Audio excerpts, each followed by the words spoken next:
So students, we were going through the chapter 1 rational number for class 8. Recently we came through the topic standard rational number, the standard form of rational number, addition of rational number. Today we will be covering the topic that is properties of addition of rational numbers. When you add two or more rational numbers, what are the properties that exist? Basically there are 5 properties. They are closure property, commutative law, associative law, existence of additive identity, and existence of additive inverse. Beginning with the closure property.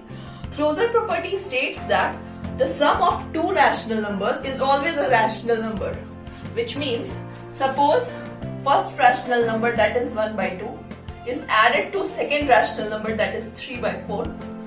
The sum that comes out, that is 5 by 4, shall always be a rational number. So, when two rational numbers are added, the sum, the result is always a rational number. So, this is what the closure property states. Second is commutative law. Commutative law says that if you add two rational numbers, say a by b and plus c by d, the order can be exchanged. The result remains same even if the order is exchanged. That means if you write c by d first and then a by b, then also the result shall remain the same.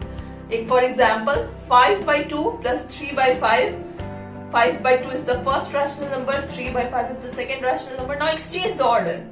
Is equal to 3 by 5 plus 5 by 2. So the result remains same even if the order is exchanged. Okay. Coming to third, that is associative law. Suppose there are three rational numbers that are added. So its associative law says that you can make the group of two rational numbers in any order. Like here, the three rational numbers as you can see are a by b, c by d and e by f, which are added.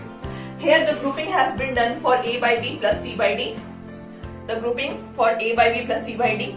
And again if you group c by d plus e by f, the result remains the same. As you can see here, a by b plus c by d plus e by f. Grouping here is done between c by d and e by f.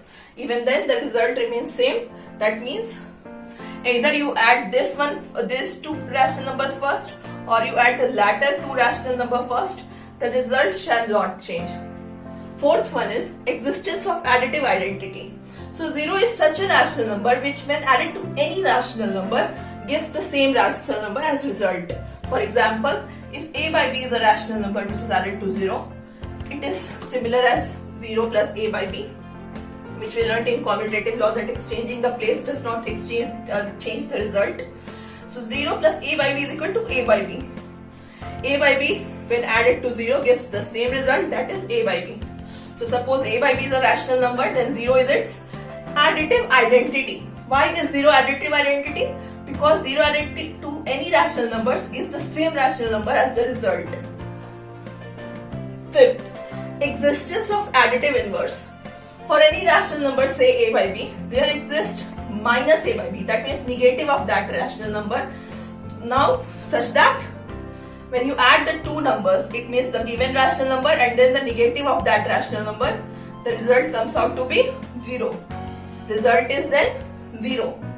If the result comes out to be 0, then for a by b, then you say that minus a by b is the additive inverse of a by b, as a by b when added to this number gives 0. So what is the additive inverse of a by b? It is minus a by b. If any rational number gives the result 0 when added to the given rational number, then that is its additive inverse, and it is simply the negative of that rational number. So minus a by b is the additive inverse of a by b. Okay students, so we were continuing with the chapter rational numbers for class 8.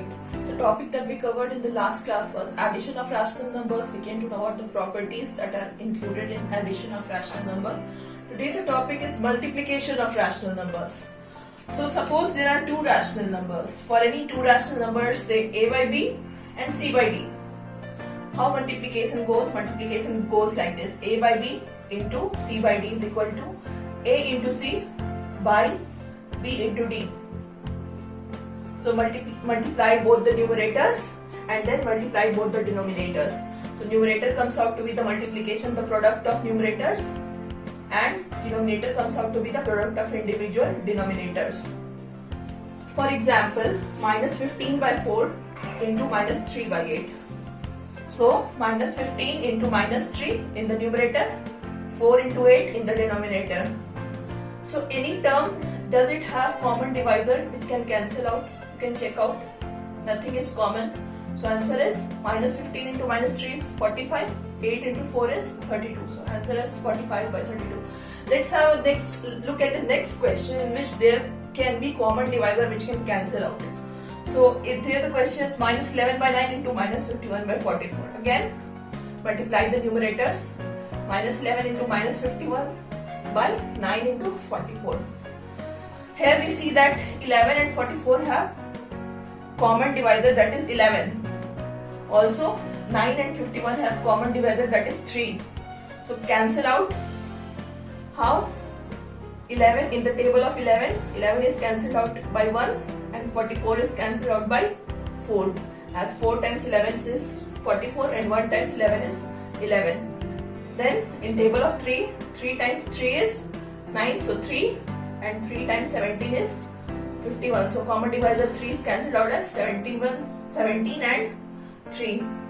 Answer comes out to be 17 into 1 by 4 into 3, 17 by 12. What are the properties of multiplication of rational numbers? Let's have a look at the properties of multiplication. First one is closure property, same as closure property that we studied in addition. That means A by B, if A by B is a rational number, C by D is also a rational number and both are multiplied, then product shall also be a rational number. Commutative law states that if A by B and C by D are two rational numbers and they are multiplied, then their order can be changed but the product remains same. That means A by B into C by D is equal to C by D into A by B. Order changed but product remains equal. Associative law states that if there are three rational numbers, say A by B, C by D, E by F, and those three are multiplied, then you can do the grouping in any order. First one grouping is done in A by B and C by D. Next one grouping is done in C by D and E by F. So grouping can be done in any order. The product doesn't change. A by B into C by D under bracket into E by F equals A by B into C by D into E by F under bracket. Existence of multiplicative identity. So suppose A by B is a rational number. What number should it be multiplied so that the product be equal to A by B only? So that number is 1. So if any rational number is multiplied by 1, it comes out to be the rational number itself. So 1 is the multiplicative identity of any rational number. Existence of multiplicative inverse. Suppose A by B is a rational number. What is its multiplicative inverse? Simply put denominator in numerator and numerator in denominator. That is the multiplicative inverse. That means B by A is the multiplicative inverse of A by B. Exchange numerator and denominator. Multiplicative inverse comes out is B by A. So multiplicative inverse is also known as reciprocal. So multiplicative inverse of A by B is B by A. When both are multiplied, that means the rational number and its multiplicative inverse, product is 1 always. A by B into B by A is equal to 1. Well, you have to note down that 0 has no reciprocal, as 0 can be written as 0 by 1, but 1 by 0 is not defined. Reciprocal of 1 is 1 only, and reciprocal or multiplicative inverse of minus 1 is minus 1 only, as minus 1 into minus 1. Minus 1 and its multiplicative inverse minus 1 gives 1 as product.